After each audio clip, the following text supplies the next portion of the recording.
जो 6 महीने में 1 साल में काफ़ी स्टेप्स भी उठाए हैं, काफ़ी इनसाइडर ट्रेडिंग को लेकर या काफ़ी रॉन्ग डूइंग्स को लेकर, क्या आप ये मानते हैं कि इन्वेस्टर्स का कॉन्फिडेंस जो सेबी में है वो इसी तरीके से बरकरार रहेगा और आगे भी उस पर आप कदम और उठाएंगे और स्ट्रिक्ट कदम भी आगे उठाएंगे अगर ज़रूरत पड़ी तो?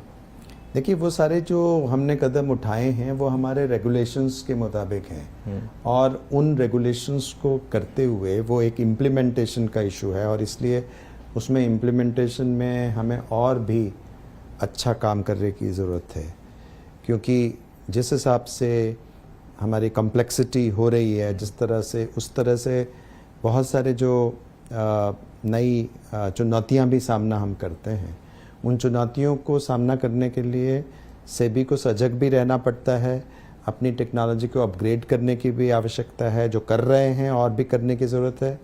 और जो सेबी के अपने ह्यूमन रिसोर्सेज हैं, जो हमारे लोग हैं इसमें कार्य करने वाले, उनकी जो उत्पादकता में वृद्धि, उनकी कैपेबिलिटीज़ में वृद्धि, ये सब भी हम लोग लगातार करते आ रहे हैं। और बहुत सारे सर्वेलेंस टूल, बहुत सारे सुपरविजन के टेक्निक, यूज़ ऑफ एआई और new techniques of investigation, forensic में हमको आगे जाने की, मतलब जो बैलेंस शीट एनालिसिस, तो ये सारी चीज़ें जो हैं वो हमारे निरंतर प्रगति पे हैं और उसको और भी प्रगति करने की आवश्यकता है।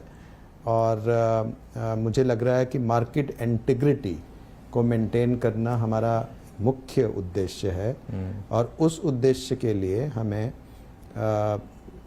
बिल्कुल जैसे तैयार भी रहना है और हम जवाबदेह भी हैं उसके। बिल्कुल सर, ये सवाल मैंने इसलिए पूछा क्योंकि हालांकि स्टॉक मार्केट में जब भी आप इन्वेस्ट करते हैं एक मार्केट रिस्क आप लेते हैं, लेकिन कई बार ऐसे होता है कि कई कंपनियां हैं जिनके स्टॉक प्राइसेस 90-95% गिरते हैं और उसके बाद उन कंपनियों में कुछ गड़बड़ियां पाई जाती हैं। हमने रिसेंटली भी 1-2 ऐसे केसेस देखे हैं। अभी रिसेंटली एक ऑटो एंसिलरी से जुड़ा हुआ मामला भी आई एम श्योर आपके भी संज्ञान में आया होगा। तो ऐसे में क्या पहले से कुछ वार्निंग साइंस दिए जा सकते हैं इन्वेस्टर्स को, जिससे कि वो थोड़े से कॉशियस हो जाएं इस चीज़ में? आई एम श्योर सभी ऐसे कुछ कर रहा होगा, लेकिन इसमें कुछ आपने और सोचा है, कुछ और किया जा सके इसमें? देखिए, वार्निंग साइंस डिस्क्लोजर्स पे बहुत से आधारित होते हैं। डिस्क्लोजर्स बहुत मात्रा में अवेलेबल हैं। आपके जो जितने रेगुलेशंस के हिसाब से हमने किया है कि जिस हिसाब से कोई भी मटेरियल इवेंट होगा उसको बताया जाएगा एक्सचेंजर्स को।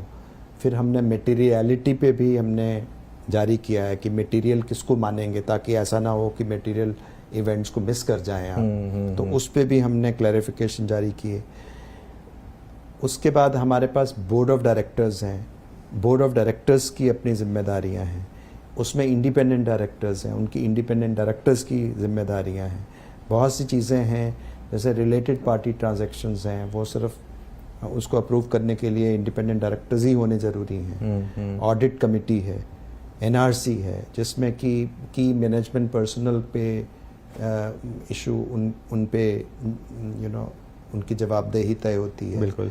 उसके बाद ऑडिटर्स हैं, ऑडिटर्स की अपनी जवाबदेही है। तो एक सिस्टम है और उस सिस्टम में बहुत अलग अलग जिम्मेदारियां हैं और उसके ऑन टॉप ऑफ इट जो कॉर्पोरेट गवर्नेंस है, वो खुद भी, यदि कोई भी कॉरपोरेशन रहेगी एज एन एंटिटी, उसको अपनी रेपुटेशन भी करनी होती है और उसी रेपुटेशन के मदद पे वो आगे जाती हैं और उनको लोग रेस करते हैं। तो आप देखिए कि मेजॉरिटी जो है वो इस सिस्टम में सुचारू रूप से चल रही है। बिल्कुल। अब उसमें कुछ यदि ऐसे लोग होते हैं जिसमें लोग आ जाते हैं, शामिल हो जाते हैं, जब फॉल्स डिस्क्लोजर के मामले सामने आते हैं, तो जब भी हमें कंप्लेंट्स आती हैं या हम नोटिस करते हैं तो वो एक्शन हम लेते हैं और हमें लेना भी चाहिए, क्योंकि उसको, लेकिन इन्वेस्टर पॉइंट ऑफ व्यू से भी एक अपील मैं करना चाहूँगा आपके माध्यम से, बिल्कुल, कि वो ये ज़रूर देखें कि वो किस में इन्वेस्ट करें। एग्जैक्टली, हाँ। और बहुत इन्फॉर्मेशन अवेलेबल है। बिल्कुल। आजकल वो इन्फॉर्मेशन इतनी सुविधा में अवेलेबल है कि आप कुछ भी ऑनलाइन भी जाएंगे तो आपको बहुत सारे तथ्य मिल जाएंगे। बिल्कुल, हाँ। तो थोड़ा संभल के सहज के इन्वेस्ट करना है, आपका पैसा है, आप उस पैसे को का महत्व समझिए और उसको देख के उनमें करिए। जब आप रिटर्न्स की बात करते हैं, जहां पे भी आपको एक्सेसिव रिटर्न्स की कोई या तो वो लुभा रहा है आपको या आप देख भी रहे हैं टेम्परेरीली, तो आपको उसको एक बहुत क्रिटिकल दृष्टि से आपको देखने की जरूरत है। क्या ये सही है, क्या इसमें इतना संभव है?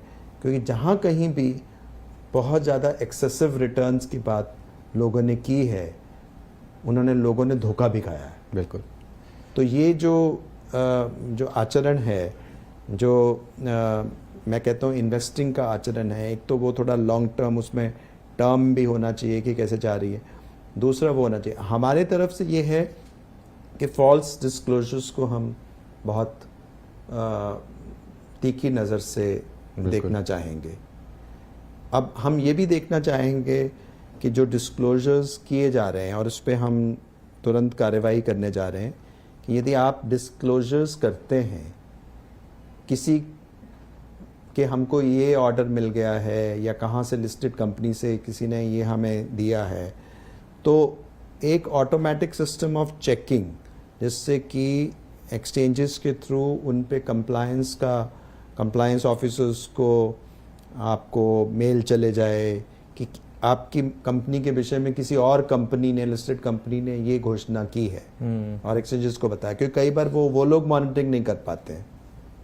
बिल्कुल। ताकि उनके पास ये जानकारी रहे कि उनके विषय में ये कहा जा रहा है, और ताकि वो एक्सचेंज को तुरंत बता सकें कि यदि वो सत्य नहीं है।